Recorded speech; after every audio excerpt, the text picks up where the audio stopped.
Sadashiva Samarambam Shankaracharya Madhyamam Asmadacharya Paryantam Vande Guru Paramparam Ishvara Guratmeti Mukti Veda Vibhagine Vyomavda Vyapta Dehaya Dakshinamurtaye Namaha Sava Vedanta Sedanta Gocharam Tamagocharam Govinda Paramanandam Ati Guru Pradoshmaham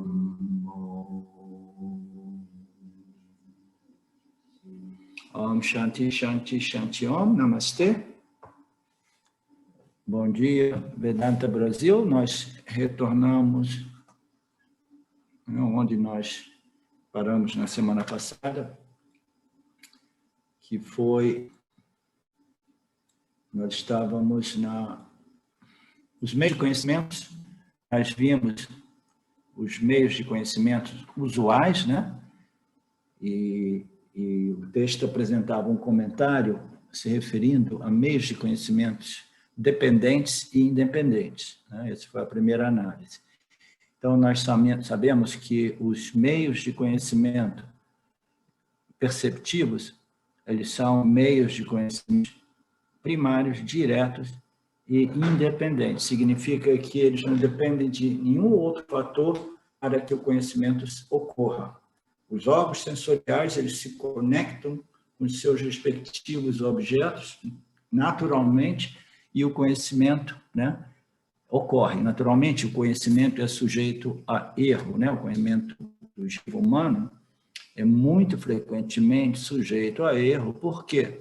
Porque os órgãos sensoriais, quando eles se conectam com os objetos, com os seus respectivos, eles são coordenados pela mente, e o conhecimento se estabelece naturalmente, mas através das vasanas do indivíduo. Então, as vasanas, o condicionamento do indivíduo, né, o programa do indivíduo irá interpretar esse conhecimento direto, primário, entendeu? E independente, que ainda assim é sujeito a erro devido aos nossos programas, né? Os nossos programas são quase todos fundados na ignorância, né? A ignorância espiritual, digamos assim, né? Então, daí a necessidade de nós nos reprogramarmos, né, numa linguagem mais simples, através dessa cultura, desse conhecimento espiritual védico, de tal modo que a gente possa compreender aquilo que é a única realidade absoluta, que é Satya, né, e a gente possa perceber Mithya de modo mais inteligente, mais preciso. Por quê? Porque nós, gradualmente, nós vamos transformando aquelas vagas são fundadas em muita ignorância, né, a respeito de Satya e Mithya, né? A respeito de Satya, a natureza não dual do universo, do ser, né? E a natureza de Mithya, né? Que é composta por Ishvara, Jiva e Jagat.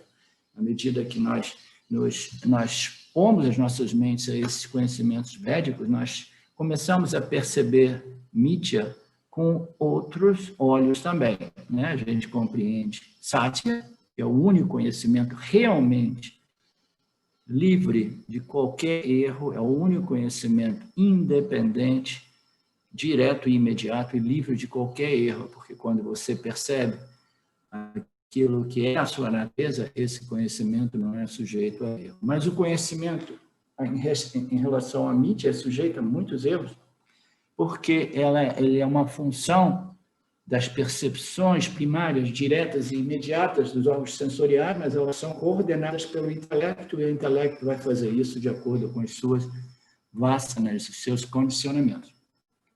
Então, isso para dar uma repincelada nesses meios de conhecimento, e nós sabemos que esses conhecimentos perceptivos, eles são primários, diretos, né? E eles são independentes, mas os conhecimentos nos quais nós nos baseamos, né, para realmente desenvolvermos conhecimentos científicos é a inferência, né? E a inferência já é um conhecimento, muito embora seja um conhecimento muito mais bem estruturado, muito mais fiel, né? Mas ele é indireto no sentido que o conhecimento inferencial depende do conhecimento perceptivo direto. Então, é indireto e direto, dependente e independente. O conhecimento inferencial depende do conhecimento perceptivo, que é o conhecimento primário, direto e independente, né?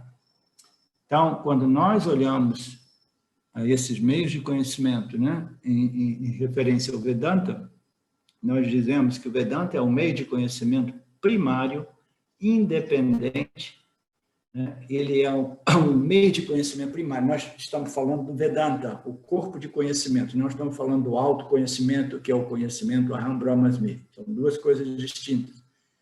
O Vedanta, que é uma metodologia de ensino baseada nessas revelações a respeito das nossas experiências não devidamente examinadas, isso é um corpo de conhecimento, né? Então, este corpo de conhecimento, chamado Vedanta, é um meio de conhecimento primário, e ele é independente, e ele se baseia em quê? Se baseia nas revelações das Escrituras. Elas não se baseiam nas percepções sensoriais do indivíduo, né? É por isso que esse conhecimento revelado, né, através da consciência, através de Ishvara, revelados através dos rishis, né, ele é um conhecimento que não é um conhecimento perceptivo, sensorial, não é dos sentidos. Ele não é produzido através do sistema do rishi, do ponto de vista de percepção, inferência, etc., mas ele é revelado diretamente por Ishvara para o indivíduo com aquela mente extremamente contemplativa, né? Tentando compreender esse ponto, né? Depois de ter vivido tantas experiências, tentando compreender que algum conhecimento talvez possa resolver essa problemática humana. Esse conhecimento é o conhecimento a respeito da minha real natureza, né? Então, o Vedanta é um meio de conhecimento primário, independente, que se baseia na revelação de palavras, né? Não nos sentidos. Então, essa é a diferença entre experiência e conhecimento. Conhecimento, e principalmente conhecimento revelado, ele é direto, e ele se baseia nas palavras, nas frases, nos conceitos expostos, né, nas escrituras, né, que revelam para o indivíduo a sua real natureza sempre presente. Ele revela naturalmente através da remoção das noções equivocadas a respeito daquilo que nós pensamos ser, né? Eles não são baseados nos sentidos, esse corpo de conhecimento, e por isso os sentidos, a percepção sensorial e a mente não está qualificada para refutar esse meio de conhecimento, porque ele não é um meio de conhecimento de acesso através dos órgãos sensoriais do indivíduo e da mente. Na verdade, eles são muito contra-intuitivos, no sentido de que a percepção nos diz que esses conhecimentos revelados pela Escritura são absurdos, né? Então, eles são contraditórios se nós baseamos os conhecimentos dos sentidos, né, dos órgãos sensoriais, né? Então, ele não pode ser refutado pelo sentido, pelo conhecimento sensorial. Por quê? Porque ele não foi produzido através da experiência e da inferência. Ele foi produzido diretamente através das revelações. Em outras palavras, esse conhecimento é uma revelação da real natureza da experiência humana, entendeu? Dentro da ótica do Vedanta, né? Esse conhecimento que nos permite rever, reexaminar as nossas experiências do dia a dia e cancelar aquelas noções, aquelas conclusões equivocadas, todas elas baseadas nesse pensamento, sentimento, eu sou o corpo e a natureza desse universo é a dualidade, a pluralidade, etc., etc., né? Então, esse é o propósito desse conhecimento, que jamais pode ser refutado por qualquer lógica que seja puramente inferencial ou experiencial. A epistemologia dos órgãos dos sentidos não prova que há ignorância da realidade, porque está situada na realidade aparente, mítia. Mítia é gerado pela ignorância, os órgãos sensoriais, eles são produtos da ignorância, e qualquer conhecimento que seja perceptivo, sensorial, jamais vai estabelecer a realidade como satya, não dual, um sem um segundo, né? Porque como pode um subproduto da ignorância revelar a própria ignorância, entendeu? A ignorância está antes dos órgãos de percepção, os órgãos de percepção já estão totalmente, né, escravos desta ignorância, e esses conhecimentos, essas conclusões, essas deduções, né, essas determinações, todas fundadas na experiência sensorial, ela jamais será capaz de provar a ignorância como ignorância, né? Porque essas percepções já são produtos da ignorância. Quando você está sonhando, não sabe que está num sonho. Então, se alguém no sonho lhe disser que você está sonhando, você vai dizer que você usará a lógica do sonho para argumentar que não está sonhando, o mesmo princípio, né? Se você está em mítia e os seus órgãos sensoriais e as mentes são produtos de mítia, né? E você quer analisar e contestar ou rejeitar as declarações dos Upanishads com base nos seus órgãos sensoriais e na mente, é igual, é tal qual uma pessoa que estaria sonhando e usando a lógica do sonho, né, querer validar ou cancelar ou aceitar que aquilo é um sonho ou rejeitar que seja um sonho. Mas você, dentro do sonho, você está usando do seu intelecto discriminativo do sonhador, né? Então, o sonhador, ele sendo uma subordem dessa realidade, os três estados, né? Os três estados da mente do Jiva, não permite a ele, né? Porque são subordens de realidade distinta.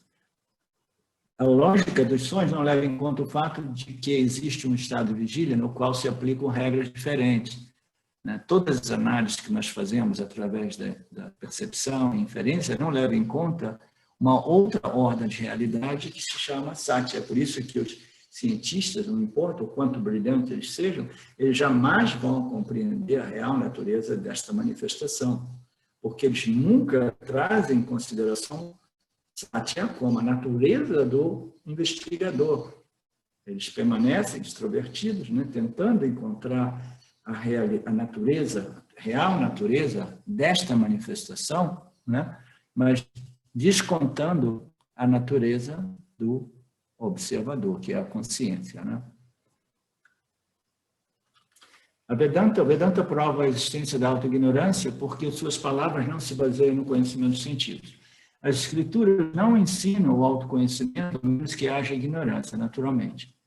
Ela só ensina para os jivas sob o efeito de Maya, né? Sob o feitiço de Maya. Os jivas, esses assim chamados seres inteligentes, que estão sob o feitiço de Maya e que sofrem as consequências desse livre-arbítrio sobre a influência de Maya, né? Então, essas escrituras, elas servem o propósito de libertar ou remover essa ignorância imposta por Maya aos jivas humanos. Se você deseja o autoconhecimento, você não terá bom resultado, não será bem-sucedido, se você permanecer focado nos sentidos e a inferência como os meios de conhecimento.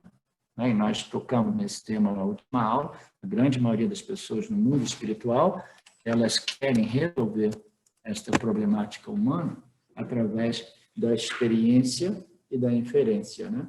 Todo mundo querendo descobrir o ser pleno, né? Esse conhecimento que liberta, ou que permite ao jiva viver livre dessa angústia, dessa aflição, né? Derivada dessa dedução equivocada de que eu sou o corpo e o corpo é destinado ao tempo, né? É uma função do tempo. Então, tudo isso, toda essa problemática humana jamais vai ser resolvida se nós escolhermos os sentidos e a inferência como os meios de autoinvestigação. Vocês percebem isso? A gente precisa realmente desse conhecimento, porque os nossos conhecimentos perceptivos, eles são totalmente enganosos, entendeu? São totalmente enganosos. Quando a gente usa a percepção, imediatamente a gente parte do princípio de que eu, o corpo, né, existo no tempo e no espaço, entendeu? Distante dos outros objetos, entendeu? Em constante modificação, porque eu percebo as minhas modificações, as minhas mudanças do ponto de vista mental, emocional, psicológico e físico, né? Então, se nós tentarmos, né, obter essa libertação usando os órgãos dos sentidos, nós estaríamos fazendo a mesma coisa, né, que o sonhador, tentando acordar do sonho, mas usando o intelecto do sonhador, né? Você precisa de entrar, né, incluir, né, o jiva no estado de vigília, de modo que você possa discriminar aquele estado como um estado diferente do estado de vigília. A lógica não pode refutar o conhecimento adquirido pelas escrituras. A lógica não pode refutar o conhecimento adquirido pela experiência ou o conhecimento adquirido pelo Vedanta. A lógica pode facilitar a assimilação de um meio de conhecimento.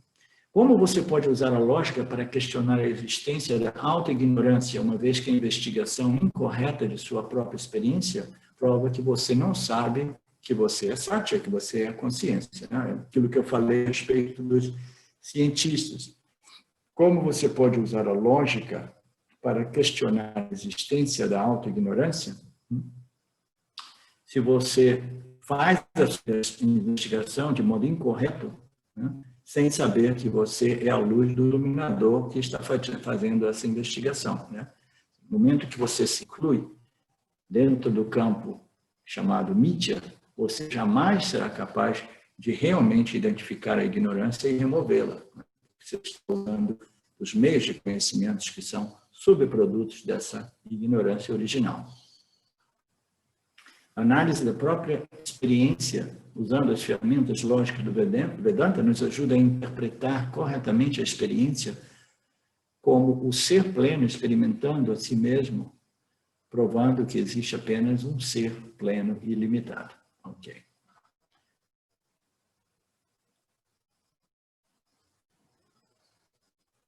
É uma questão de experiência que a realidade é não dual.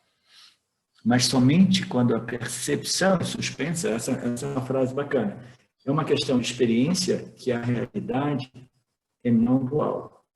Mas somente quando a percepção é suspensa e ou substituída por uma investigação, né, sob a luz das escrituras. Então, é uma questão de experiência que a realidade é não dual. Então, o comentário aqui está chegando ao extremo, né, de dizer que a realidade do universo é a não dualidade, e isso pode ser verificado até mesmo do ponto de vista experimental. Mas a gente precisa, né, se dar conta de que é uma questão de experiência que a realidade é não dual, mas para isso o conhecimento sensorial e inferencial precisa ser deixado de lado, né? Precisa ser suspenso e ou substituído por uma investigação seguindo a lógica como apresentada pelas escrituras do Vedanta. Ok? Só um minutinho que tem uma pergunta aqui da Betânia. Diz, Betânia. Quando você fala dessa experiência, né? Fala um pouco alto para ver se eles conseguem ouvir também. Quando você fala dessa experiência não dual e dessa investigação, eu posso dizer que, na medida que eu vou cancelando a minha natureza como eu sou o primeiro coxo, o segundo, o terceiro, o quarto, o quinto, os coxas, né? E consigo perceber que não sou isso mesmo, que consigo analisar os 3 estados e verificar, né, no estado também de sono profundo, de vigília e de sonho, há algo comum que não que permanece, que não modifica. Isso é essa experiência não dual que você está dizendo? Sim. Vocês ouviram a colocação da Betânia? Mais ou menos? Ok. Então, ela está dizendo que ela tá querendo compreender melhor essa afirmação, que é uma questão de experiência, que é a realidade, a não dualidade, que o ser é pleno, que nós somos o ser, né? Que isso é uma coisa que é uma questão de experiência, mas desde que a nossa tendência de querer compreender isso seja suspensa do ponto de vista de querer compreender do ponto de vista dos sentidos e da inferência, né? Então, ela está perguntando, então, essa experiência é possível, mas somente se eu, através desse processo de discriminação, eu vou discriminando Satya de todos os koshas, de todos os estados, de todas as experiências, né? Então, eu seguindo a lógica do Vedanta, eu vou discriminando o ser até que eu tenha essa compreensão e essa convicção cognitiva de que eu sou a consciência, que a consciência é a única realidade, porque todas essas experiências, elas são objetos, são sobreposições, etc. Então, ela está colocando uma questão interessante, porque ela diz assim, então, essa questão de experiência, na verdade, é uma experiência que depende dessa discriminação. Sim, ela depende dessa discriminação. A discriminação entre Satya e Mithya, entre a luz do iluminador, digamos assim, a consciência, aquilo, né, dentro do qual esses objetos eles aparecem se modificando constantemente, todos esses objetos em constante modificação. Então, essa discriminação é um processo cognitivo que vai permitir ao indivíduo, né, totalmente negar, com total convicção de que ele é em todo e qualquer objeto que aparece dentro do âmbito da sua consciência, né? Então, o que acontece quando essa discriminação é feita de modo devido? O indivíduo ele tem convicção a respeito de Satya como real natureza, e essa discriminação, essa convicção intelectual, cognitiva a respeito da sua real natureza, ela passa a ser um dos elementos presentes em todas as suas experiências. Então, de que modo é uma experiência? É uma experiência porque eu, à luz da consciência, eu sou aquilo sem o qual não existe alguma experiência. Entendeu? Então, eu tenho a discriminação, eu fiz esse trabalho bem feito, digamos assim, eu estou falando eu como qualquer pessoa, né? Aí nós chegamos a essa conclusão totalmente livre de dúvida de que essa é a minha real natureza, a essência da minha existência, é a consciência do iluminador. E aí toda e qualquer experiência, ela somente é possível através da luz do iluminador. Então, é uma questão de experiência que a natureza da realidade é não dual, que todos esses objetos, eles são somente projeções ou sobreposições na consciência.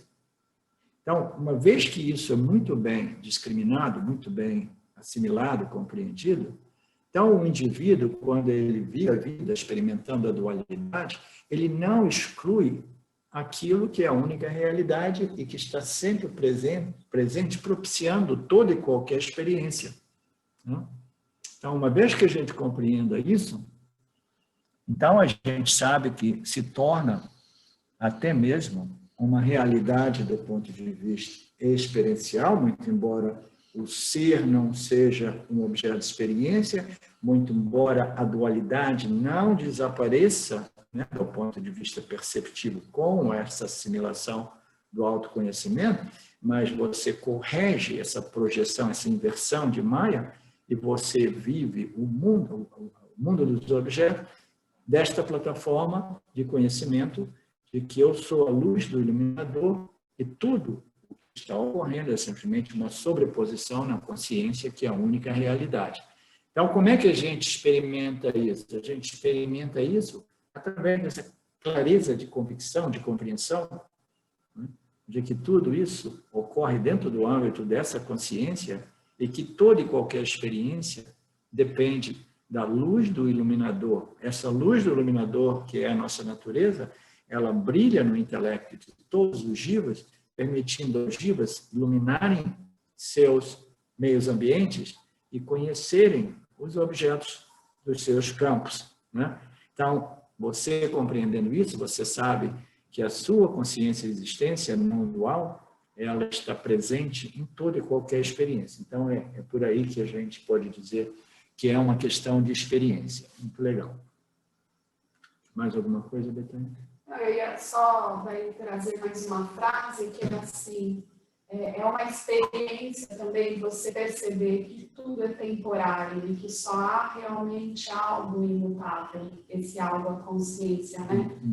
E eu acho que é uma experiência, isso mesmo, do que é Nietzsche e do que é Sati, bem claro, assim, que cada momento até que você se percebe nos gunas ali, em rajas, em tamas, em satya, isso é tudo temporário também, né? E só há mesmo assim, entre aspas, fator imutável. Sim. Então, ela adicionou uma outra lógica, dizendo que também é um elemento experimental, experiencial, o fato de que aquilo que nós somos é atemporal. E tudo que ocorre, toda e qualquer experiência, ela é temporal, é mutável, né? É impermanente.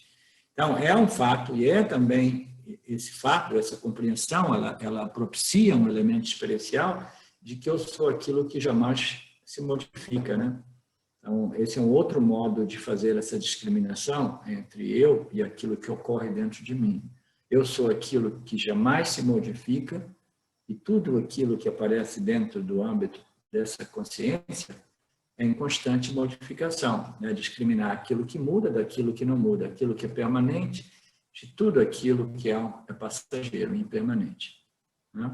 Por aí que você quer dizer? As revelações upanishádicas originais aconteceram no tempo ou fora do tempo, conforme a perspectiva, né? O modo que a gente queira ver. Mas que elas aconteceram e continuam acontecendo significa que são baseadas na experiência.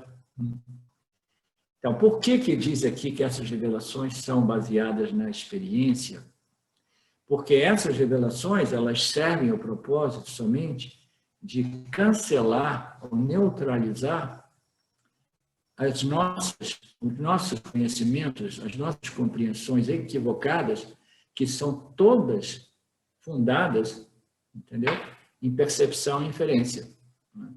Percepção, inferência e informações que nós recebemos, que são todas baseadas em percepções, inferências e as vássanas e as tendências do meio ambiente, da cultura, né, de cada um de nós. Então, por que ele está dizendo que elas acontecem e elas são baseadas na experiência? Porque ela vai analisar as nossas experiências que não foram devidamente analisadas sob a luz dessas análises de experiências reveladas pelos Upanishads. Então, essas revelações, elas são realmente baseadas na nossa experiência. A gente pensa, não, na nossa experiência, a nível superficial, ela diz que a natureza da realidade é a dualidade e eu sou o corpo. Então, essas revelações, elas também são baseadas em experiência, entendeu? São experiências de quê? São experiências nascidas da consciência, né? Da consciência acerca de si mesmo em associação com Maya. Então, estas revelações, que também acontecem, também são baseadas na experiência, mas são baseadas nas experiências que não foram realmente devidamente percebidas ou compreendidas pelo jiva humano. Tá? Então, é uma experiência, mas é uma experiência baseada na nossa interação com o ser, com o meio ambiente, mas não mais como o jiva identificado com o corpo como o corpo, mas é uma análise fundada no jiva identificado com a consciência, e aí ele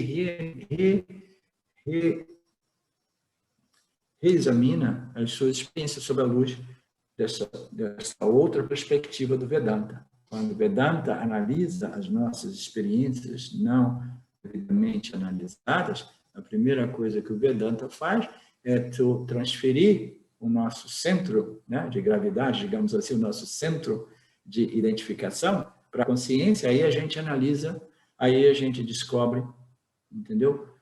Que a natureza da realidade, não dualidade, que o objeto chamado jiva e o seu corpo também é um objeto, que também é uma sobreposição, etc, etc. Então, tudo isso é baseado na experiência, mas não é mais da experiência do corpo, mente do jiva, é a experiência da consciência, né, que experiencia a si mesmo devido a essa associação com Maya, Ishvara, Jiva e mundo. Né?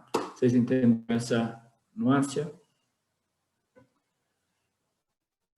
Elas são baseadas na experiência, elas são o conhecimento nascido da experiência, da consciência acerca de si próprio, de si mesmo, em associação com Maya. É isso que o Vedanta nos permite analisar as nossas experiências, não mais como o corpo, mas como a consciência, para provar a natureza da realidade, a não dualidade, e eu sou aquilo que jamais se modifica, né? Eu sou aquilo que existe além do tempo, além dos 3 estados, e além de todos os koshas, todos os níveis de experiência humana. O conhecimento não dual é valioso, porque transforma a relação de uma pessoa com o conhecimento obtido pelos sentidos, porque transforma a relação de uma pessoa e causa mudança profunda no modo com que a pessoa se orienta na vida. O conhecimento não dual é valioso porque transforma a relação de uma pessoa com o conhecimento obtido pelos sentidos. Tá? Então, está dizendo aqui que nós temos a pessoa, o jiva, né? O jiva humano, ele se relaciona com o conhecimento obtido pelos sentidos. Né? E esse conhecimento não dual, ele causa uma transformação nesta relação do jiva com essas percepções sensoriais. Essas percepções, através dos órgãos, dos sentidos e da mente, elas continuam a existir. Né? Mas o relacionamento do jiva, né? O jiva que se submeteu a esse conhecimento não dual, que é extremamente valioso, essa relação é transformada, né? Devido a esse conhecimento. E causa uma mudança profunda no modo com que a pessoa se orienta na vida. Porque o que ocorre? O indivíduo continua vendo toda essa diversidade de nomes e formas, os órgãos sensoriais continuam se conectando com tudo isso, né? Esse conhecimento sensorial, né, perceptivo, ele continua, mas o Jnani, ele tem um relacionamento com esses objetos, entendeu? Que é totalmente novo, porque ele sabe que tudo isso não passa de uma mera sobreposição, uma mera projeção, e que nada realmente pode impactar e afetar a natureza de cada um de nós como consciência ilimitada. Então, ele vai transformar a relação do Jnani com o mundo que nós experimentamos através da percepção e da inferência, né? E causa também uma mudança profunda no modo como essa pessoa se orienta na vida. Né? Por quê? Porque antes desse conhecimento a respeito da nossa natureza não dual, atemporal, né? Antes disso a gente pensa o quê? Que não, eu sou o corpo, eu sou, né, temporal, eu sou limitado, e os objetos são reais, o mundo é real, e eu preciso desse objeto para me resolver. Né? Então, essa orientação de vida, de correr atrás para ver e correr atrás para evitar os meus objetos de gostos e desgostos, né? Elas vão gradualmente desaparecendo, e o indivíduo ele assume uma outra direção de vida, ele reorienta a sua vida, entendeu? A sua vida passa a ser uma vida fundada na compreensão de que nada no mundo irá me resolver. Somente essa firme, clara compreensão pode me imunizar dos efeitos de Maya, dos impactos do campo. Né? Então, é uma orientação totalmente diferente, aquela orientação rajásica, tamásica, de correr, né? Ela é substituída por uma orientação mais meditativa, contemplativa, né? De compreender sempre mais clara e profundamente a minha natureza não dual como Satya, né? É um estilo de vida diferente, é uma orientação de vida diferente, né? Essa transformação muito profunda. Mas ela não altera essa percepção sensorial, mas ela melhora essa percepção, ela amplia essa percepção. A percepção, ela não vai alterar a percepção sensorial do jiva, do yoni. A percepção sensorial ocorre, conhece uma árvore, um gato, um cachorro, a galinha que fica comendo as mudinhas do meu horto, tudo isso está rolando, né? A percepção é a mesma, mas ela é melhorada no sentido de que ela é vista de uma perspectiva mais ampla. Ela já não é vista de uma perspectiva de eu, jiva, e meu meio ambiente, ela é vista de uma perspectiva mais ampla, ela é vista como tudo é Ishvara, entendeu? E todos esses outros seres aparentes que ocorrem dentro de Nitya estão sob a jurisdição e o controle de Ishvara. Então, essa percepção de Nitya ela é ampliada porque ela é vista do ponto de vista do macrocosmos, que tudo não passa dessa manifestação de Maya, né? E tudo é somente Ishvara, né? É um modo de resolver essa problemática, né, de como relacionarmos com o Nitya, né, compreender que tudo é Ishvara, né? Mas ela não altera essa percepção sensorial que ocorre dentro do âmbito de Nitya. Todas as mudanças são experienciais. Se o autoconhecimento não tivesse impacto na experiência, o Vedanta teria sido abandonado milhares de anos atrás. Todas as mudanças, ele está querendo dizer nesse comentário aqui, que todas as mudanças que ocorrem, elas são experienciais, naturalmente. Né? A gente pode dizer que todas as mudanças, elas só são possíveis em Nitya, porque somente Nitya é sujeito.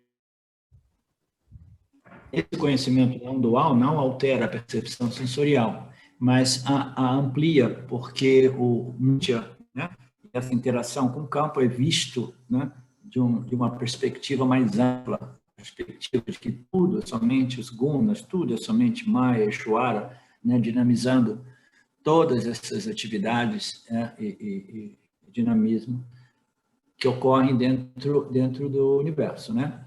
Então, ele diz que todas as mudanças que ocorrem são experienciais, né? Porque a gente sabe que a consciência jamais se modifica, então tudo que existe em termos de mudança, porque ele se referiu aqui, existe uma modificação, a percepção sensorial é a mesma, mas ela se modifica, ela se torna mais ampla. Todas as mudanças são experienciais. Se o autoconhecimento não tivesse um impacto na experiência do jiva, ninguém se interessaria pelo autoconhecimento. É isso que significa dizer. O benefício do autoconhecimento, ele serve para o jiva. E o jiva, ele quer o benefício do autoconhecimento de tal modo que ele possa experimentar o mundo, entendeu? De um outro modo, de uma outra perspectiva, sem aquela aflição, né, que é inevitável, né, quando nós experimentamos o mundo, totalmente governados por essa ignorância cósmica universal, né? Quando a gente experimenta o mundo do ponto de vista, né, desta sabedoria espiritual, né, a gente tem o benefício, que é um benefício para o jiva e do ponto de vista da experiência do jiva, o modo que ele experimenta o mundo, etc. Porque ninguém vai querer obter o autoconhecimento para deixar de existir. Isso me faz lembrar o tempo de Osho Rajneesh, teve um período que ele começou a jogar uma conversa fora de que a iluminação ela matava a maioria das pessoas, porque ele descrevia a iluminação como uma epifania equivalente a milhares de sols, né? Uma explosão de luz, vai, te segue. E aí, ele descrevendo essas epifanias, ele chegou ao extremo de dizer, olha, eu vou dizer a verdade para vocês, mas eu espero que vocês não fiquem deprimidos. E ele deprimiu a comunidade inteira, porque ele falou assim, 80% ou 90% das pessoas, elas morrem na iluminação, né? Que a luz é muito forte e vai queimar os fusíveis, etc. Né? Então, se o autoconhecimento produzisse a queima do Jiva, entendeu? O Jiva morre, ninguém ia querer autoconhecimento. Porque o Jiva, ele quer, né, o autoconhecimento para poder apreciar essa criação, né? Apreciar a sua existência encarnada, né? Incorporado nesse corpo, né? Com um espírito de equilíbrio, de sabedoria e de gratidão, né? Então, todo e qualquer esse conhecimento só é válido do ponto de vista da experiência do Jiva, né? Se não fosse um benefício para o Jiva na sua experiência, o Vedanta jamais teria sobrevivido por milhares de anos. Se a interpretação da realidade está em harmonia com a natureza da realidade, como revelada pelas Escrituras, a vida do indivíduo se torna feliz, né? Se o modo que nós interpretamos, a interpretação da realidade está em harmonia com a natureza da realidade. Então, essa é uma declaração que a gente pode ver, né, de dois ângulos. Se a interpretação da realidade for em harmonia com a real natureza da realidade, entendeu? A pessoa, como revelado pelas Escrituras, a pessoa vive uma vida feliz. Então, o que é a interpretação da realidade? Existem duas realidades, como nós sabemos, né? A realidade absoluta, que é Satya, que é um sem nada além de si, né? Que é não dual. Então, o Vedanta nos diz que a natureza da realidade é somente Satya, somente a consciência, né? Então, se a compreensão da realidade for realmente em harmonia com a natureza da mesma, como revelada pelas Escrituras, a pessoa vai viver uma vida feliz porque ela compreendeu esse conhecimento e assimilou esse conhecimento mais profundo, né? Mas, ainda assim, a gente pode analisar que a interpretação da realidade aparente, chamada Nitya, se ela estiver em harmonia com as leis de Nitya, entendeu? Como reveladas pelas Escrituras, o Jiva também pode viver uma vida feliz. Então, existem dois níveis de realidade, a realidade absoluta, a realidade aparente, a nossa capacidade de compreender, né, e interpretar, né, essa realidade Satya e Mithya em harmonia com os conhecimentos védicos, vai determinar o quanto felizes ou infelizes nós poderemos viver em nossas vidas, né? Se confiarmos, se nós permanecermos totalmente, né, escravos dos conhecimentos através dos sentidos e quisermos compreender a realidade, interpretar a realidade, nós provavelmente não seremos felizes, né? Certamente. Porque os sentidos fornecem conhecimento que é fundamentalmente incorreto, né? Fundamentalmente significa realidade é dualidade, a dualidade sujeito e os objetos é a realidade, o sujeito é o corpo, o espaço e o tempo imediatamente ele é determinado e eu vivo escravo dos objetos de meus desejos e medos, né? Então, essa capacidade de compreender e interpretar a realidade vai determinar as nossas alegrias e felicidade.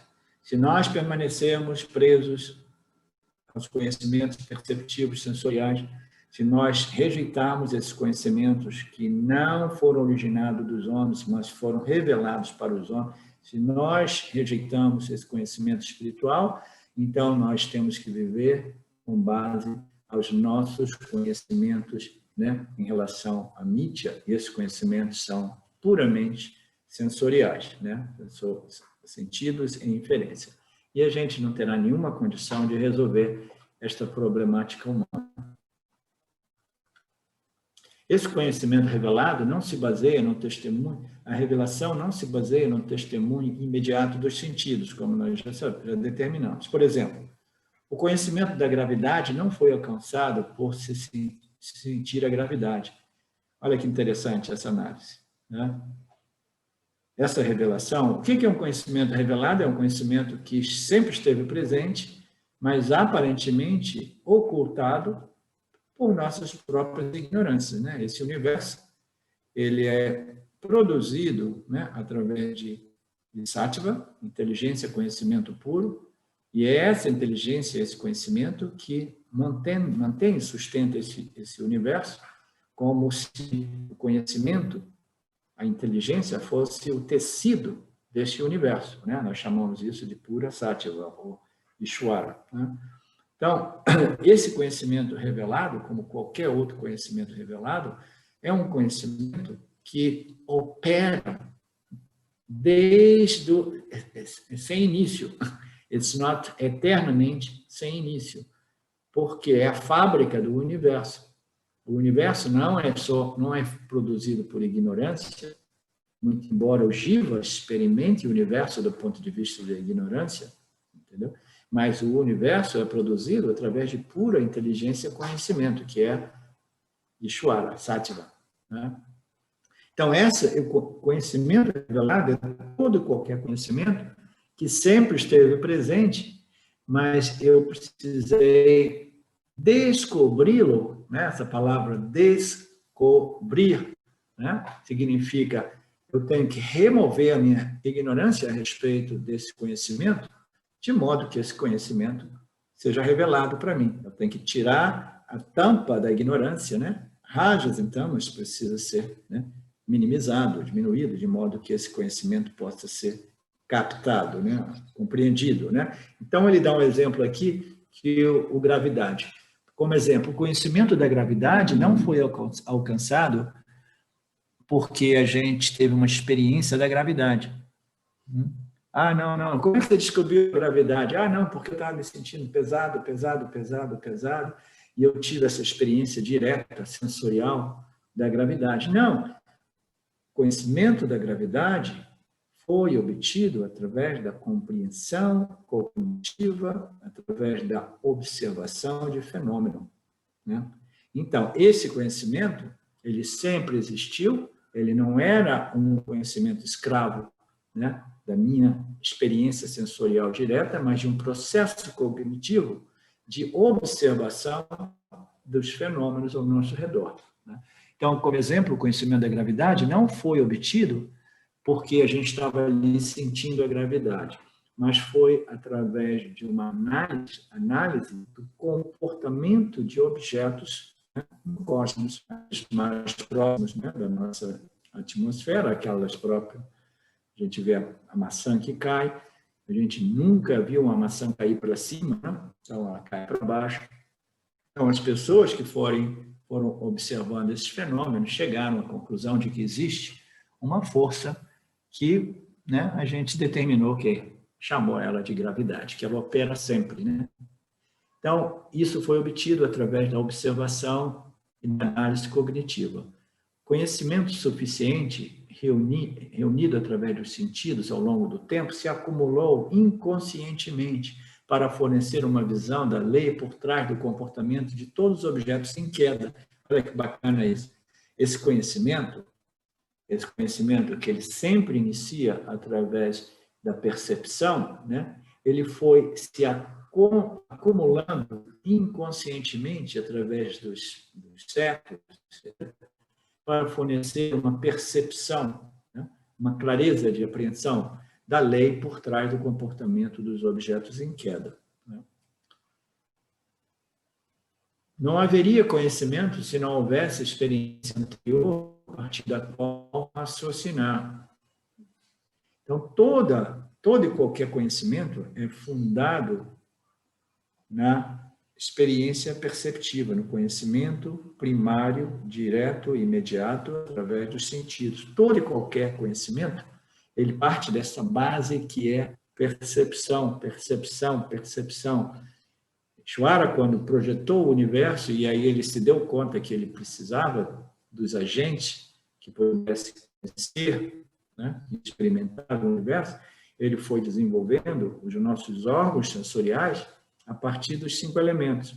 Então, os elementos estão ali, os objetos começaram a ser constituídos, E os nossos órgãos sensoriais foram sendo desenvolvidos para que nós pudéssemos captar. A gente sabe que existe uma infinidade de jivas, seres vivos, cujos órgãos dos sentidos são diferentes dos nossos, mas são sempre seres que foram desenhados para interagir, para experimentar e responder aos estímulos através desses conhecimentos, né? A maioria desses seres vivos, eles têm um conhecimento que é subconsciente ou causal, porque eles não possuem um corpo sutil, né? Um intelecto inteligente, né? Então, todos esses seres, eles foram desenvolvidos a partir dessas energias, através do desenvolvimento dos 5 elementos, né? Etc, etc. Nós temos os órgãos sensoriais e os objetos, os quais ocorrem dentro do âmbito desses órgãos sensoriais, que é a base de todo e qualquer conhecimento que existe no universo. Todo e qualquer conhecimento, ele é fundado nesta interação entre os órgãos dos sentidos e as energias, objetos que ocorrem dentro deles, né? Isso faz parte desse corpo macrocósmico, né, do universo, né? A mente de Ishvara, ou a mente de todos os jivas, né, unidas, né? Todo conhecimento, aquilo que existe na mente de Ishvara é o conhecimento de todos os universos, conhecimento de tudo que já foi conhecido pelos jivas e o conhecimento daquilo que os jivas jamais tiveram conhecimento e jamais terão conhecimento. Tamanha é a inteligência, né, de Ishvara, como a gente diz, né?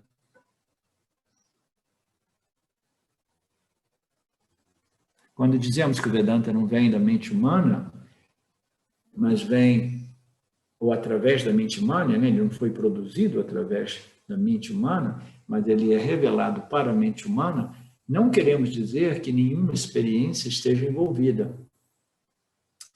Porque revelação é fundada, baseada na experiência. E não só a experiência não devidamente examinada por nós, né? Mas a experiência de diversos humanos que contemplaram as suas experiências sensoriais e foram chegando a conclusões, entendeu? Que transcendiam o conhecimento sensorial inferencial, tá? Então, não é à toa que essas revelações ocorrem na mente dos rishis, porque existia já uma base, entendeu? Uma base de conhecimento sensorial que já foi sendo estabelecido de modo tal que esse conhecimento pudesse ser compreendido, né? Revelado, né? Na mente dos rishis, né? Porque todo e qualquer conhecimento ele precisa ter aquela base que esse parágrafo se referia, né? Vai se acumulando inconscientemente para fornecer essa visão, né? Essas leis tais quais a gravidade ou esses conhecimentos, né, ainda mais profundos, tal qual a real natureza do ser, a real natureza deste universo, né? Então, quando dizemos que o jiva não vem da mente humana, ou através dela, mas para a mente humana, não queremos dizer que não existe nenhuma experiência. Revelação é uma experiência, embora não seja uma pessoa. É uma revelação do corpo causal macrocósmico. E o corpo causal macrocósmico é consciente, é o acúmulo de todo o conhecimento. Ele tem uma lógica que não está embutida na experiência do consciente do jiva humano. No entanto, sua lógica pode ser revelada aos seres humanos e assimilada por eles se a mente estiver adequadamente preparada. A revelação é a experiência também, ela é baseada na experiência, embora não seja a experiência de uma pessoa, é a experiência do todo, a experiência do corpo macrocósmico, é a experiência de Ishvara, né? Porque Ishvara, Maya, é um ser vivo consciente, ele é feito de conhecimento, consciência, conhecimento, é o corpo macrocósmico que é consciência, que é consciente. Consciente por quê? Porque, embora ele não seja uma entidade que conhece, ele não é um super jiva, Ishvara, né? Mas ele é consciente Por quê? Porque é esse corpo macrocósmico que concede, entendeu? Concede ao Jiva a possibilidade de todo e qualquer conhecimento, né? Da consciência refletida. Embora este corpo macrocósmico, corpo causal, não seja uma pessoa, ele é consciente. Tem uma lógica que não está embutida na experiência consciente humana. No entanto, sua lógica pode ser revelada aos seres humanos e assimilada por eles se a mente do indivíduo estiver contemplando, né, refletindo, investigando, curiosando a respeito da real natureza do ser, a real natureza do eu, né? Sabemos que o corpo causal é consciente porque o mundo é projetado a partir dele e o mundo é projetado, né, desenhado de modo extremamente inteligente. É uma ordem inteligente, fundada em leis cósmicas, né, precisas, né, e é feito de puro conhecimento. Então, nós sabemos que o corpo causal, a matéria-prima do corpo causal é sattva. E é projetado e é sustentado de modo inteligente. O corpo causal, que é outro nome dado a Ishvara, é o conhecimento que cria tudo, é a inteligência que projeta tudo, que mantém e que recicla tudo, né? Esse Ishvara, esse corpo causal, também contém o entendimento de si mesmo e de como ele cria. Então, Ishvara, ele possui o conhecimento que permite, né, a criação do universo, mas ele também contém o entendimento de si mesmo. É aí que as escrituras, elas dizem que Ishvara é autoconsciente. Ele é a consciência, ele é autoconsciente, entendeu? Ele tem o entendimento de si mesmo, de como ele cria. Então, Ishvara é conhecimento puro, ele é o conhecimento que projeta o universo, e as escrituras nos dizem que ele é autoluminoso, ele é autoconsciente, e através dessa consciência, sattva, que os jivas podem experimentar essa consciência refletida, né? Sattva, a gente tem que lembrar que é o princípio mais próximo daquilo que nós podemos chamar consciência pura, né? O ser Satchitananda, né? Sattva é o primeiro desdobramento, né? É a primeira manifestação da consciência, né? Satya, em connection, em associação com Maya, né? Então, ele contém, ele é autoluminoso, ele é autoconsciente, ele é a consciência que, né, vem projetada, refletida no intelecto dos jivas humanos. Ele contém o conhecimento de toda a criação e ele também contém o entendimento de si mesmo e de como ele cria, da inteligência, as leis através das quais ele cria, mantém, sustenta e recicla tudo, né, constantemente.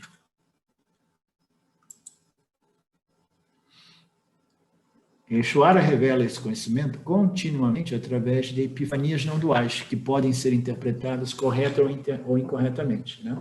Então, nós que temos tendências a essas epifanias não duais, a gente sabe que nada ocorre por acaso, né? Tudo isso vem do corpo macrocósmico, né? Ishvara, o corpo macrocósmico de todos os jivas, né, do universo. As minhas vasanas, elas estão depositadas nesse corpo macrocosmo, elas vêm contabilizadas, né, para a minha alma, né? E quando eu tenho uma dessas experiências, é um modo através do qual, né, Ishvara, ele continuamente, ele revela a natureza dos indivíduos. Ele revela através do conhecimento védico, né, para nós vedantinos. A gente já não quer depender dessas epifanias. Ishvara vai revelar através de epifanias, mas principalmente ele revela através das palavras dos Upanishads.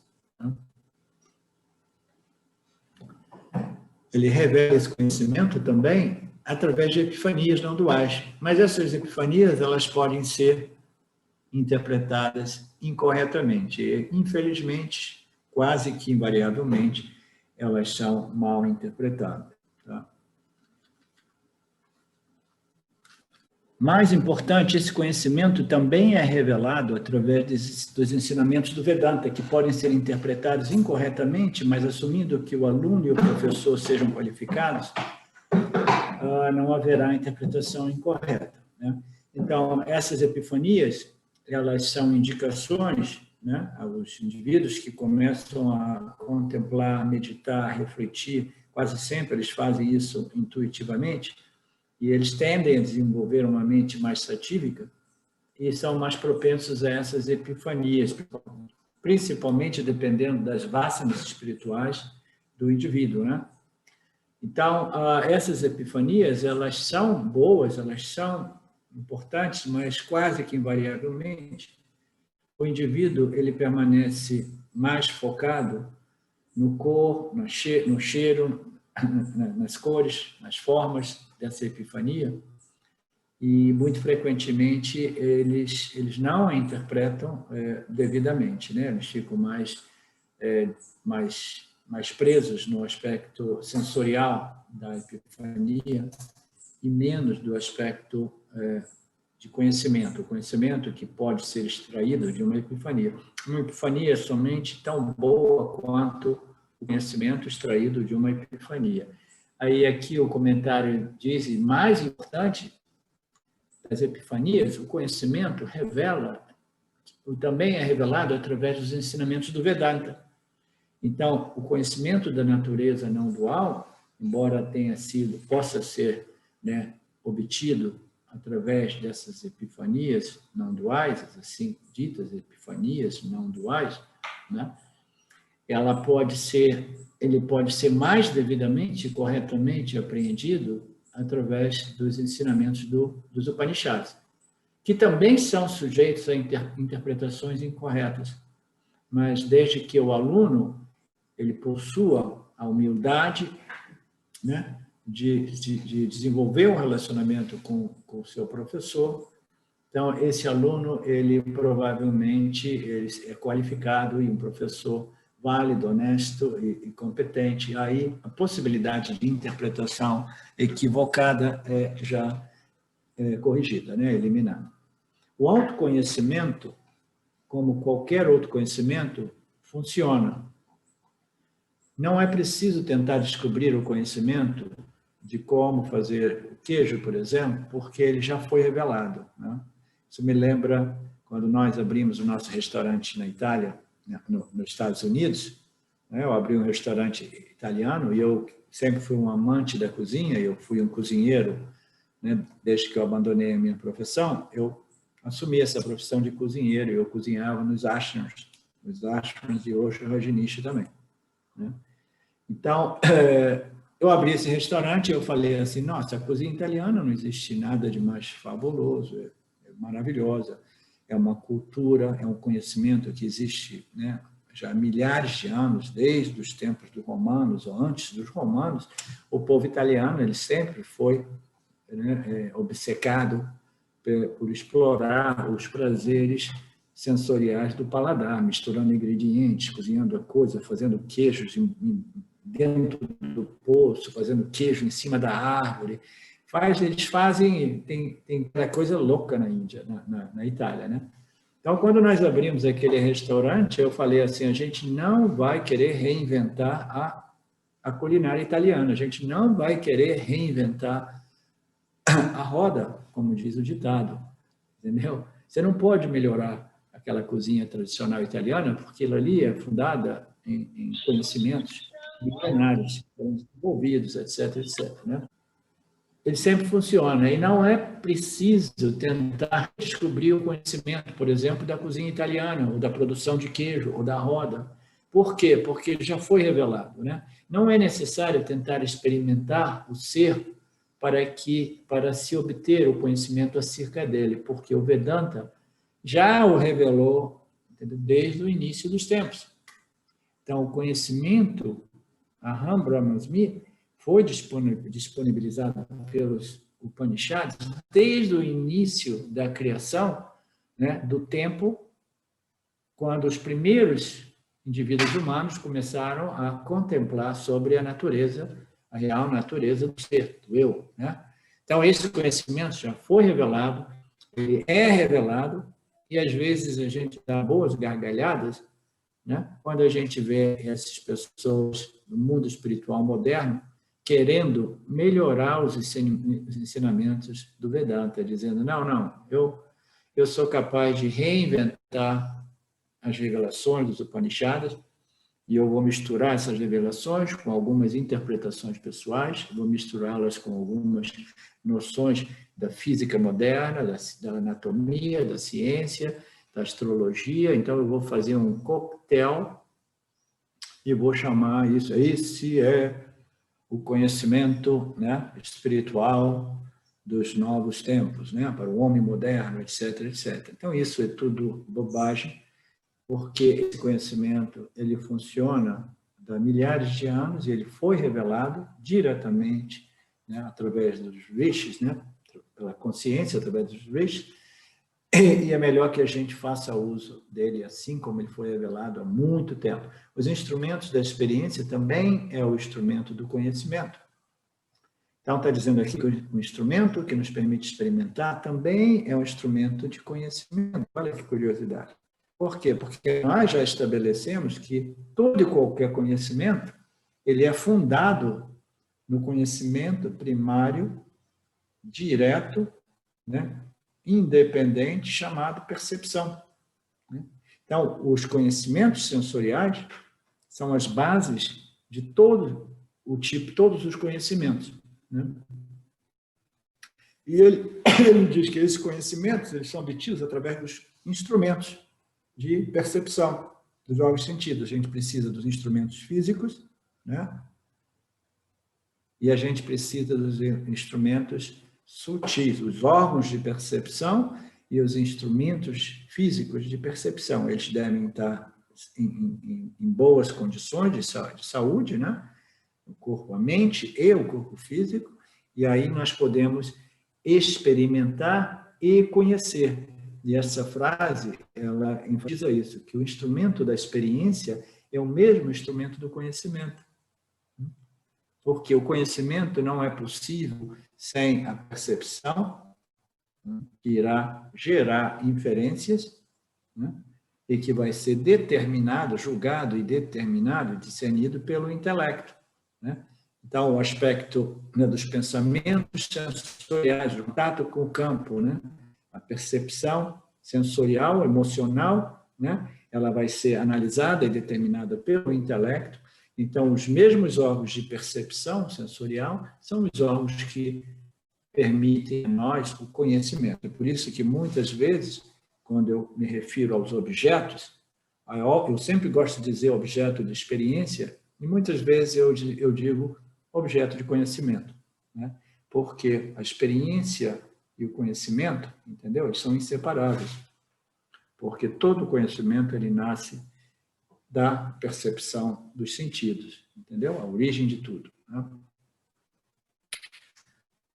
O instrumento da experiência também é o instrumento do conhecimento. E eu tive experiências maravilhosas através disso com a Arca, né?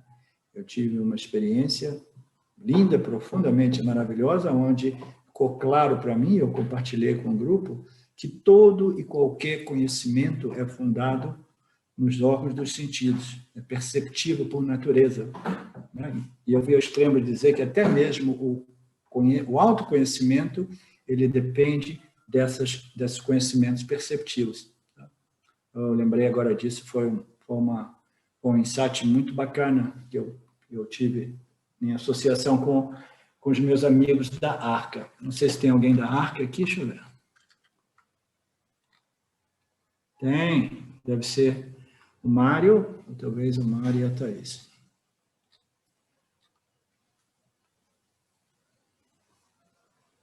Onde é que eu estou? Então, o instrumento da experiência também é o mesmo instrumento da conhecimento. Oi, Thaís. O instrumento da experiência também é o instrumento do conhecimento, ok? Que é o nosso corpo sutil. A parte inferior do nosso corpo sutil são os órgãos de recepção, os órgãos de ação, né? As emoções. Cada recepção ela tem um sentimento, uma sensação associada a ela, né? Então, o aspecto, né, inferior, mais denso do nosso corpo sutil, vai receber e responder, né? Os órgãos de recepção e ação. Essa parte inferior, que são os sentidos e as emoções, ele serve para que a gente contate e experimente os objetos. Mas uma experiência de qualquer que seja o objeto, ela é somente tão boa quanto a nossa compreensão ou interpretação daquele contato, daquele objeto, daquela experiência, né? A parte inferior, os sentidos e as emoções, serve à experiência dos objetos. E a parte superior do intelecto humano, né? do nosso corpo sutil, da mente, a parte superior é aquela que determina, discrimina, discerne, extrai o conhecimento que é sempre disponível em toda e qualquer experiência. Então, a experiência, ela não existe, o conhecimento não existe independentemente da experiência, mas a experiência é somente tão boa quanto a nossa interpretação, quanto aquilo que a gente extrai da experiência como conhecimento, né? Então, essas experiências elas ocorrem através dos órgãos dos sentidos, elas servem para que nós possamos experimentar emocionalmente os objetos, o intelecto serve para que a gente possa extrair uma compreensão, né, fiel à natureza daquela experiência. O intelecto procura incansavelmente o conhecimento. Ele sabe, né, ele sabe que existe um ser. Nós estamos falando do intelecto de um buscador espiritual, naturalmente, né? O intelecto, ele insensavelmente, ele busca o conhecimento. Ele sabe que existe um ser e, em alguns determinados momentos, precisa remover a sua ignorância acerca dele, né?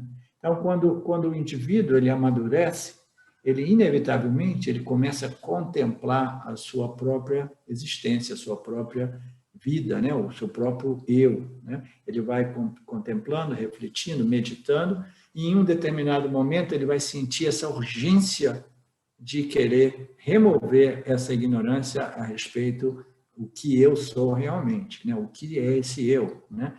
Então ele vai sentir essa urgência de precisar remover a sua ignorância a respeito desse ser que ele já ouviu dizer que é não dual, que ele é infinitamente não limitado.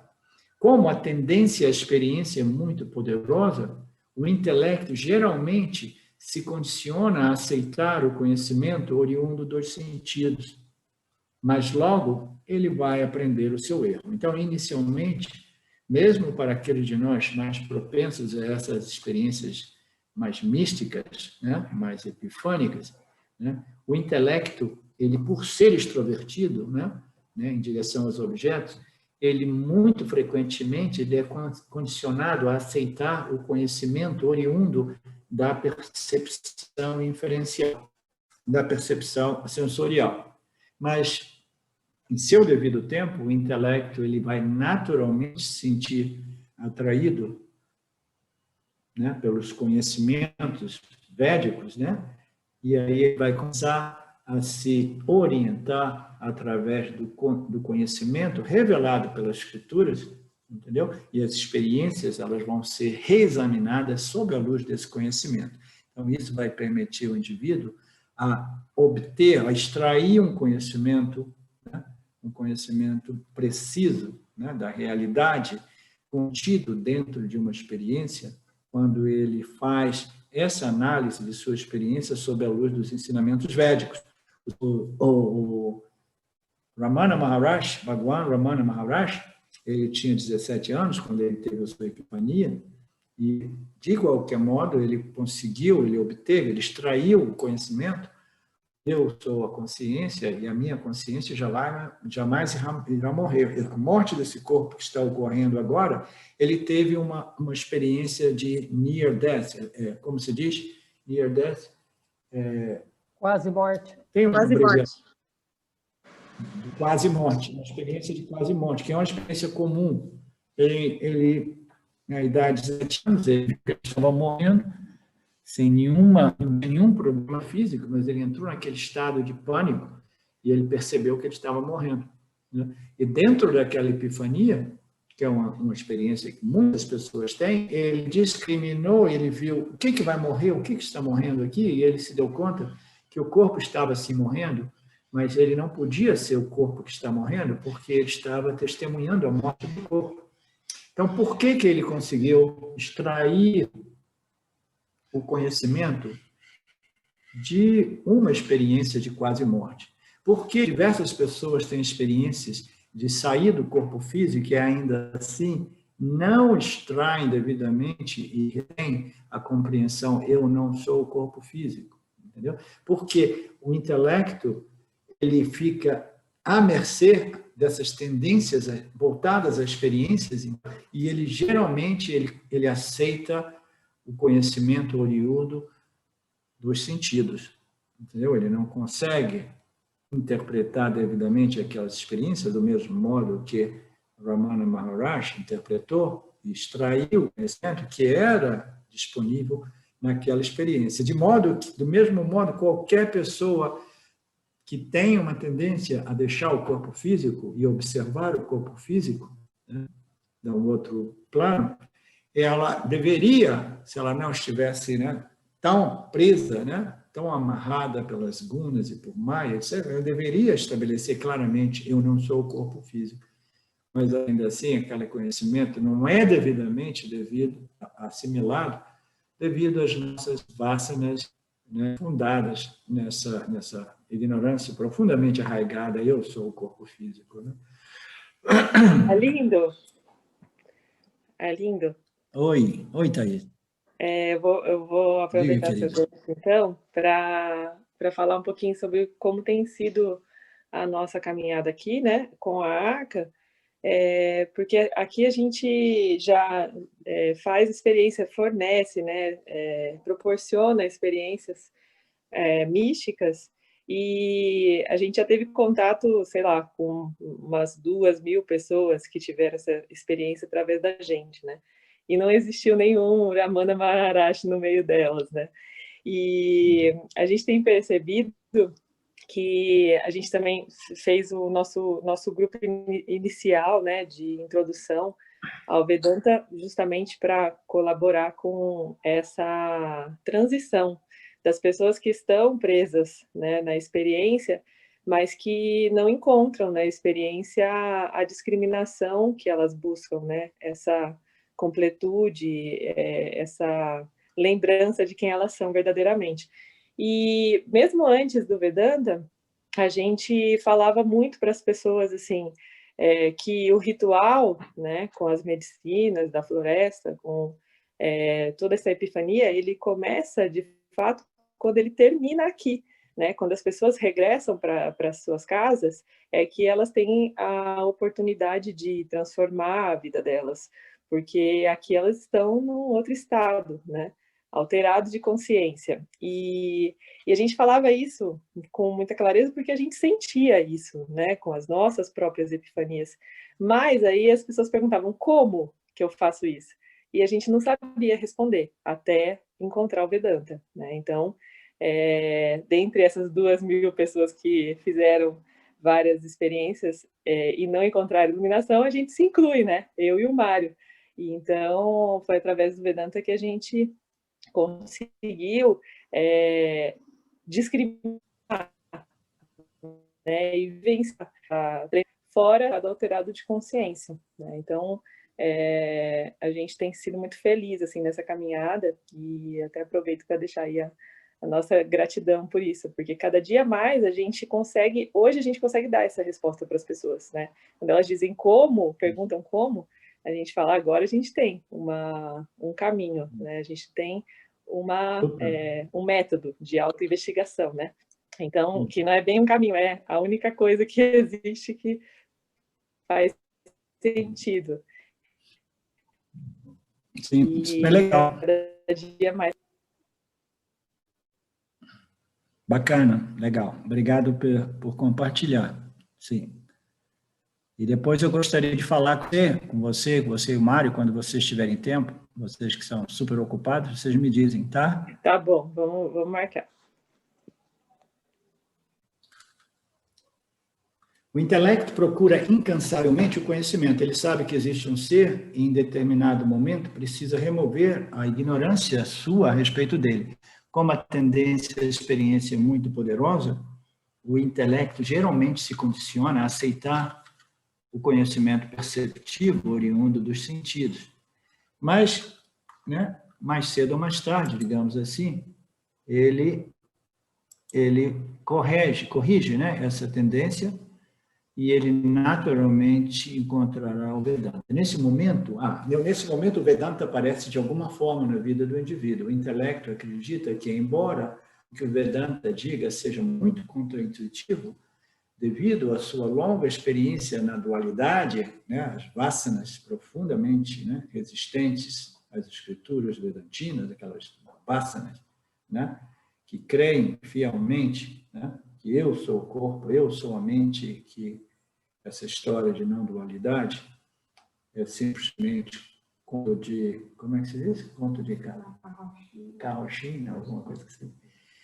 Então, as pessoas que estiverem mais inclinadas, né, a compreender essas declarações, no seu devido momento, o Vedanta aparece para elas, e que, apesar de toda a resistência devido a essa longa ignorância que diz que a natureza da realidade é a dualidade, este indivíduo irá submeter a sua mente a esse corpo de conhecimento. Aí a última colocação é: se o indivíduo se perseverar, ele não ficará sustentado, ela não ficará sustentado, né? Então, o Vedanta diz que o único modo para remover esta problemática, esse sentimento, né, inerente de todo jiva humano, de incompletude, de insatisfação, de infelicidade, de pequenez, de inadequação e limitação, é a compreensão. E a compreensão é a respeito da nossa natureza como Satya, né? E a compreensão Mithya em sua integridade, em sua totalidade. Se o indivíduo realmente for sério, se ele é dedicado, se ele persevera, ele não ficará desapontado. Essa é a promessa das nossas escrituras. O verso número 30 diz que a principal função do raciocínio, do intelecto, é explicar as coisas claramente. Não devemos fazer mau uso do intelecto. A principal função do raciocínio é compreender as coisas claramente, é discernir e determinar as coisas claramente, né? Mas a gente sabe que compreender as coisas, né? Compreender Mithya claramente é muito difícil, né? E compreender a nossa natureza como Satya. Por que compreender Mithya é muito difícil? Porque Mithya é apresentado para nós como esse universo de infinitos nomes, cores e formas, né? E a gente quer compreender como viver em Mithya, como viver nesta interação com os nossos campos. O interesse de cada um de nós é tentar compreender esses objetos com os quais nós nos relacionamos.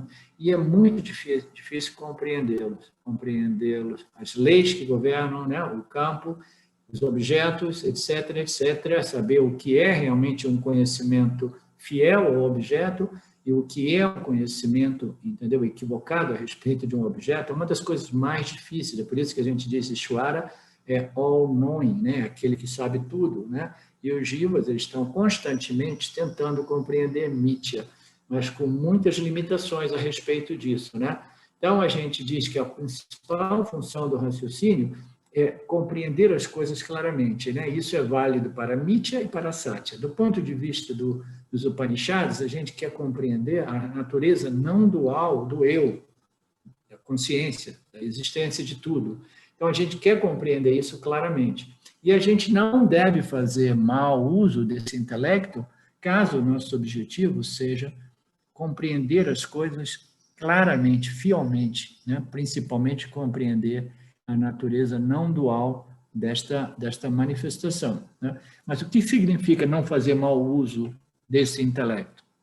Um intelecto que é puramente governado para a discriminação entre os objetos de prazeres e desprazeres, os objetos de gostos e desgostos, é um intelecto cujo uso está sendo desperdiçado, né? Você tem um intelecto à sua disposição e você vive a sua vida inteiramente direcionada aos objetos categorizados como segurança e prazeres, assim que a grande maioria vive, né? Esse é um utilizo, um mau uso desse intelecto, porque o intelecto serve o propósito, né, de nos permitir a compreender as coisas claramente.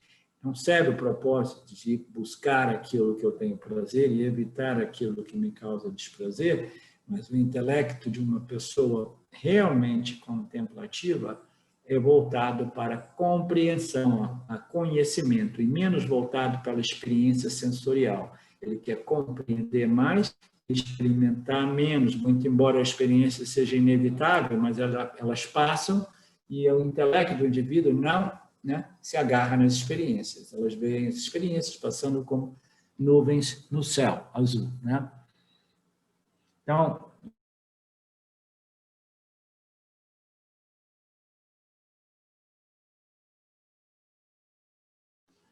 não existe conflito entre ambas, porque elas estão em diferentes ordens da realidade. Na verdade, elas são boas amigas. A consciência sempre dominou amorosamente a ignorância. Então, outro modo de ver essa passagem é compreender que a consciência, né? A consciência, ela ilumina, né? Ilumina as outras duas energias, ela ilumina Sattva, né? E as outras duas energias, essas energias que irão perturbar, né, digamos assim, o intelecto humano, né, que aquele que consegue compreender as coisas mais claramente ou menos claramente, então Sattva é sempre presente, entendeu? Como a luz original do ser refletida, né, como Sattva Guna. Então Sattva é sempre presente e Rajas e Tamas existem dentro do âmbito de Sattva. Então, aqui, esse comentário diz que não há conflito entre a consciência e a ignorância, entendeu? A consciência é a luz, né, que se manifesta como Sattva Guna, a ignorância são essas sobreposições impostas por Rajas e Tamas, entendeu? Então, essas sobreposições vão ofuscar essa clareza, né, de Sattva. Mas não existe conflito porque elas existem em duas subordens de realidade distintas. Entendeu? Rajas e Tamas, elas são iluminadas por Sattva. Okay? Sattva é o fundo. Rajas e Tamas se desdobram a partir de Sattva. Okay? Na verdade, a consciência, Sattva, ilumina sem nenhum problema, aqui ilumina amorosamente a ignorância. Um outro modo de a gente ver isso é que nós, né, nós sabemos o que sabemos e nós sabemos o que nós não sabemos. Nós somos conscientes do nosso conhecimento e nós somos conscientes das nossas ignorâncias. Eu sou ignorante a respeito de muitas coisas, né, em relação a fenômenos, objetos, né, que ocorrem em Mithya. Sou ignorante a respeito de quase tudo, né? Então, eu sou consciente da minha ignorância a respeito de diversos campos de conhecimento. Então, essa ignorância, ela não afeta a minha consciência a respeito da ignorância. Por quê? Porque elas existem em duas ordens de realidade distintas. A ignorância é o quê? É um objeto. Por que é um objeto? Porque eu estou consciente daquilo que eu sei e consciente daquilo que eu não sei. Eu sou consciente daquilo que eu sei, mas eu sei que é sujeito a interpretações, correções e erros, e eu sou consciente daquilo que eu sei e que não é sujeito a erros, né? Então, a consciência, ela não pertence à mesma ordem de realidade, né, do conhecimento e ignorância que nós experimentamos, né, dentro do âmbito de Mithya, né? Então, onde é que eu estou? não existe conflito, porque elas estão em diferentes subordens ou ordens da realidade única. Na verdade, elas são amigas. A consciência é como que ilumina gentilmente a ignorância e eu adiciono o conhecimento. Né? Quando a gente diz, eu sei alguma coisa, agora caiu a ficha, pai, agora eu tenho uma compreensão enorme a respeito disso, daquilo. Então, essa compreensão, esse conhecimento existe como um objeto dentro do âmbito da minha consciência. Né? Essa é uma frase importante da gente contemplar e compreender. Eu sou consciente da minha ignorância e do meu conhecimento. Né? O autoconhecimento é o conhecimento, Aham Brahmasmi, que é a consciência consciente de si mesmo, né? Encarnada como Jiva. Né? Então, é o autoconhecimento. Então, a consciência, elas são conscientes de si mesmo, aí já não existe a dualidade entre conhecimento, consciência e objeto de conhecimento ou ignorância. Né? Porque a consciência, ela se torna o próprio objeto de conhecimento. Ela é autoconsciente, ela é consciente da sua própria existência não ilimitada.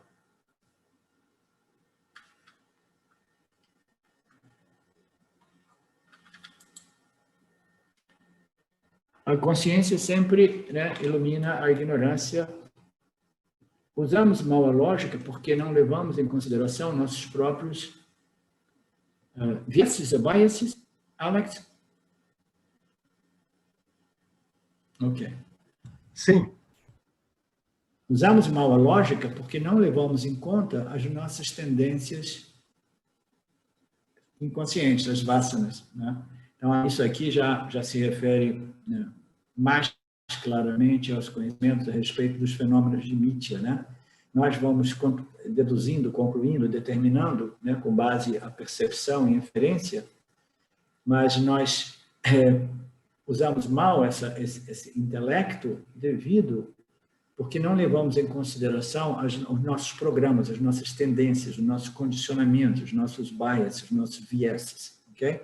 Então, esses vieses, eles estão condicionando o modo qual nós percebemos a realidade. Né? Nos dias de hoje, isso é enorme, porque existe uma tendência tão grande de desinformação no mundo que a gente não sabe mais o que é o que. Né? Então, nós temos esses condicionamentos, nós temos essas vieses, né? Que a gente não leva em conta, aí a gente acaba não tendo muita condição de compreender realmente, né, o que está ocorrendo, usar bem a lógica em relação ao que está ocorrendo. Para chegar ao conhecimento, o viés causado, né, por nossas vasanas, né, sensorial, precisa ser desconsiderado, mas a gente sabe que isso é alguma coisa mais fácil de ser dita do que ser realizada, porque suspender os nossos vieses não é fácil, entendeu? Então, do ponto de vista da compreensão espiritual final, essas suspensões, elas ocorrem durante essas tais epifanias, como também, liberadamente, elas são suspensas quando nós seguimos a lógica do Vedanta, que revela aquilo que é totalmente contraditório às nossas interpretações, às nossas vieses, entendeu? Os nossos programas, os nossos condicionamentos, as nossas tendências. Então, a gente precisa suspender, e o melhor modo de suspender não é esperar uma epifania que ela as suspenda, entendeu? Mas é seguir a lógica como apresentada pelos Upanishads, com a ajuda de um professor, aí deliberadamente nós suspendemos as vieses e nós começamos a compreender as nossas experiências sob a ótica dos ensinamentos dos Upanishads. Se você deseja ignorar seus preconceitos, tendências e vieses, submeta sua mente aos ensinos dos Upanishads. Você aprenderá a raciocinar de maneira imparcial e remover a sua ignorância. Legal, né? Alguém tem alguma reclamação?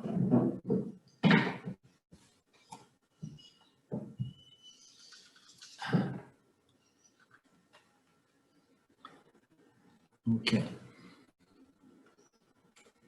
Sobreposição. a zona intermediária. Zona intermediária? O que isso quer dizer?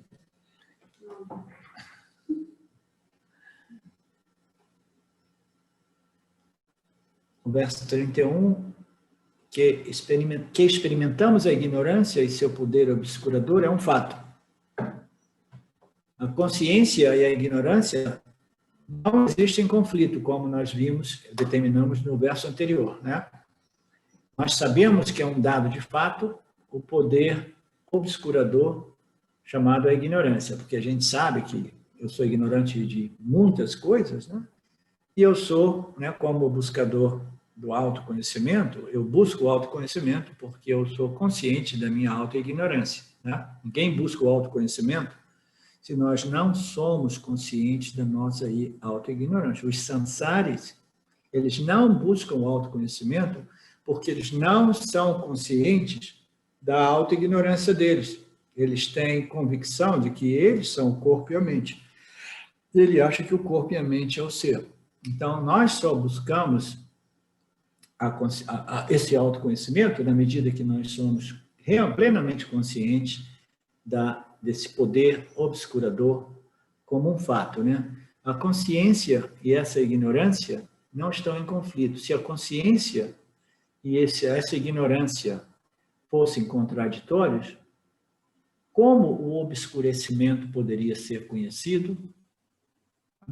Se esse obscurecimento, esse poder que cobre, que aparentemente vela, né, essa compreensão a respeito da natureza do nosso eu, se esse conhecimento fosse realmente um impedimento à consciência, isso significa o quê? Que a ignorância e a consciência, elas existem na mesma ordem de realidade, e se assim fosse o caso, a ignorância, ela realmente iria obstaculizar a consciência.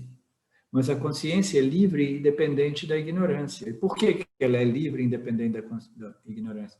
Porque ela testemunha a ignorância como um objeto. Então, a ignorância é mithya e a consciência é satya. Se a consciência e essa ignorância fossem realmente contraditórias, se elas pudessem, né, obstaculizar ou impactar uma a outra, né, como o obscurecimento poderia ser conhecido? Se elas são na mesma ordem de realidade, então a consciência jamais iria conhecer a ignorância, o obscurecimento. Por quê? A consciência só conhece aquilo que existe em mithya, como um objeto de mithya. O objeto de mithya é conhecido por satya. Satya vai conhecer um objeto de mithya. Satya é autoconhecida, é autoluminosa, auto-object. Okay? Ela conhece os objetos de mithya. Tudo aquilo que é conhecido objetivamente é um objeto de mithya. Se esse objeto de mithya, chamado obscurecimento, pertencesse à mesma ordem de realidade da consciência, né, como é que a consciência iria conhecer esse obscurecimento? Ela conhece aquilo que pertence a mithya, né, o mundo dos objetos de conhecimento. Né? Se a consciência e esse poder da ignorância fossem contraditórios, eles iriam obstaculizar ou cancelar um ou outro. E se fosse o caso, como essa ignorância poderia ser conhecida? E, de novo, eu sei, eu conheço, eu sou testemunha, eu sou consciente daquilo que eu não sei. Oh, eu não sei quem eu sou. Então, eu sou consciente da minha ignorância, a minha autoignorância, e eu sou um contemplador dos ensinamentos das escrituras que revelam a minha real natureza, né? Meu autoconhecimento. Portanto, a discriminação e a ignorância, elas não podem coexistir, né? Porque quando essa discriminação entre Satya e Mithya, ela é devidamente aplicada, né? A ignorância, ela não existe. Por quê? Porque Satya, ela existe numa outra ordem de realidade livre e independente de Mithya. Mithya é uma sobreposição em Satya. Mithya também é Satya. Satya não é Mithya. Satya é projetada, Mithya é projetada em Satya, a ignorância, qualquer objeto, né? Sem afetar Satya. Porque Satya é o substrato de Mithya, digamos assim. Então, essa discriminação,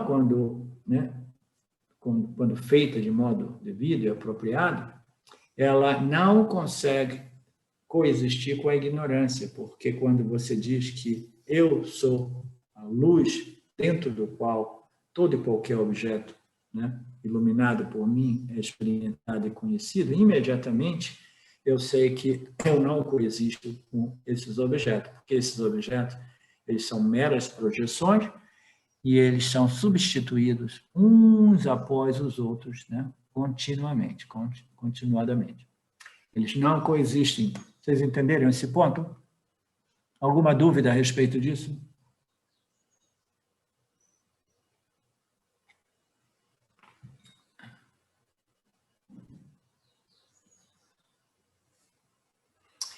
Você está ciente de que você é ignorante de si mesmo ou de qualquer objeto de Mithya? Não há nada além da consciência, então não há nada que possa, né, obscurecê-la. Discriminação é conhecimento, por isso não pode conhecer. Okay. O verso 33. Na consciência, que é um outro nome dado para a existência, né? Satit, existência, consciência. Nesta consciência, existência imutável, nesta consciência original, né? Kutashta, não sei como pronunciar essa palavra. Na consciência existência imutável original, aparentemente encoberta pelo poder velador da ignorância, são sobrepostos os corpos sutil e denso, que produzem seres conscientes, os quais se parecem com a consciência original, mas são, na verdade, reflexos dessa consciência, tal como uma madrepérola que parece ser prata. Então, na consciência, que é a nossa real natureza imutável, né, original, ela aparentemente ela é encoberta pelo poder velador da ignorância, né? São sobrepostos o quê? Qual é a ignorância mais fundamental? É que a dualidade é a realidade e que a dualidade primordial é eu, o corpo e os outros objetos que aparecem dentro desse paradigma espaço-tempo, aparecem em relação a mim, né? Dentro do meu corpo-mente, né? Do meu complexo corpo-mente. Tá? Então, nessa consciência, existência imutável, original, aparentemente encoberta pelo poder velador de Maya, da ignorância, são sobrepostos os corpos sutil e denso, que produzem seres conscientes, os quais se parecem com a consciência original.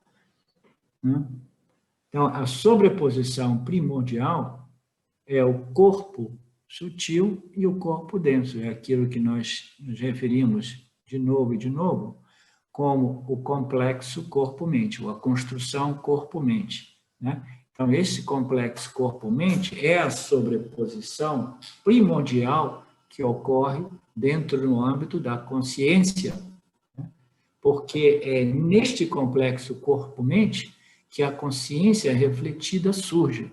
E essa consciência refletida, ela vai assumir a sua existência no corpo-mente como corpo-mente. Essa é a ignorância cósmica, primordial, universal, imposta pelo poderoso Maya. Rajas e tamas em associação com Sattva.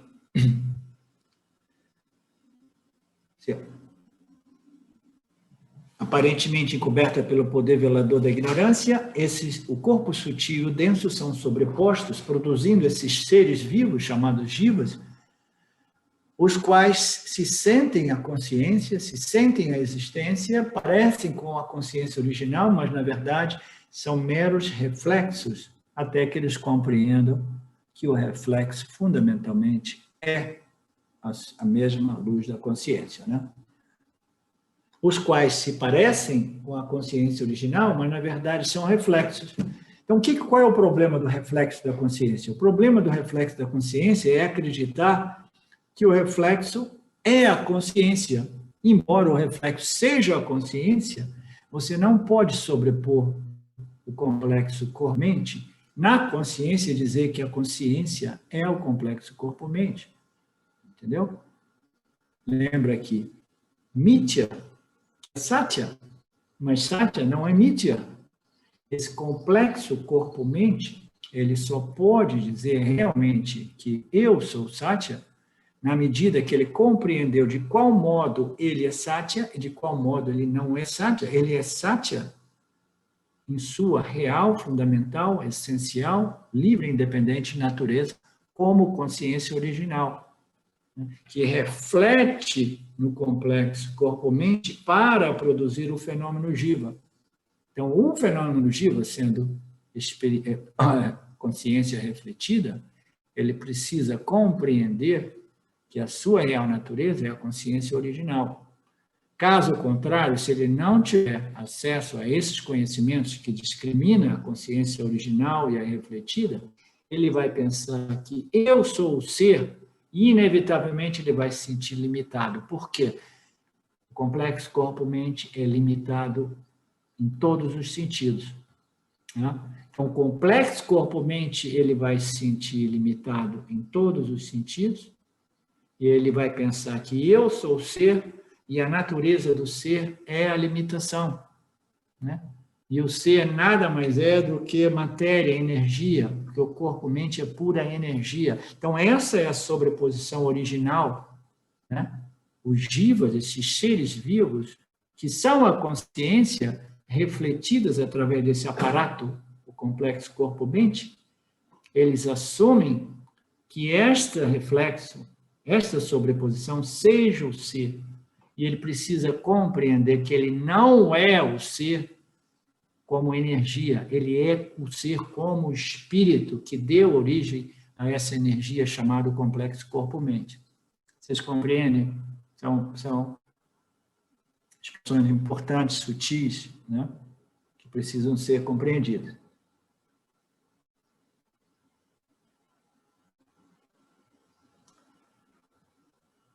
Aparentemente encoberta pelo poder velador de Maya, são sobrepostos, né? Os corpos sutil, denso, complexo sobre corpo-mente é sobreposto nessa ignorância.